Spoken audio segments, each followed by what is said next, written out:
C'est vraiment le piège chez les mamans. Enfin, chez les parents. Mais c'est souvent une demande, c'est quelque chose souvent qui ressort en séance, en thérapie chez les mamans, c'est que elles ont un langage. Donc là, on prend l'exemple d'un langage, de langage d'amour, du toucher, d'accord, des câlins, de la tendresse, etc. Comme c'est leur langage, elles vont communiquer leur amour de cette façon-là. Alors, je dis pas que c'est le cas de toutes les mamans. Je dis que beaucoup de mamans m'en parlent, mais il faut pas généraliser. Donc, elles ont un langage tactile. Et si je fais un câlin, je te montre que je t'aime. Donc, j'ai besoin que tu me fasses un câlin pour me sentir aimée. Quand t'es enfant, t'observes. Voilà.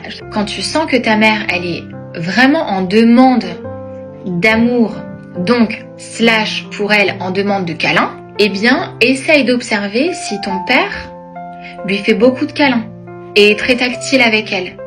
Normalement, il est censé être parti à sa rencontre, avoir identifié qu'elle avait un langage d'amour en mode tactile, lui dire que, lui, en fait, son mode d'amour, c'est peut-être les compliments, les signes de reconnaissance. J'attends à ce que l'autre fasse un pas vers moi, parce que je lui dis que moi, je suis plutôt en mode signe de reconnaissance, compliments, etc. Donc, j'attends que tu m'aimes comme ça. Mais j'observe aussi, parce que j'ai rencontré ma femme, et donc j'ai observé et rencontré que dans son langage d'amour, elle avait besoin d'être tactile. Donc, je dois apprendre à être tactile pour qu'elle se sente aimée. C'est ma femme. C'est pas ma voisine. Je suis en train de faire ma vie avec. Son confort m'importe.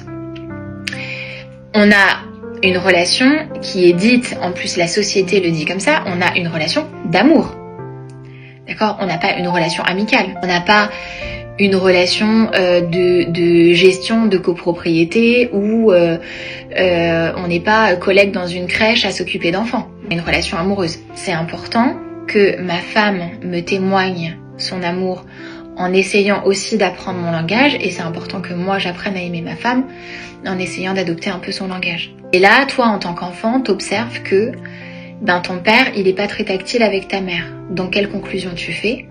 En fait, toi tu tires la conclusion que ta mère, probablement, son seau d'énergie qui est censé se remplir d'amour pour qu'elle ait assez de force en fait pour continuer à avancer dans sa vie. En fait, son seau il est vide.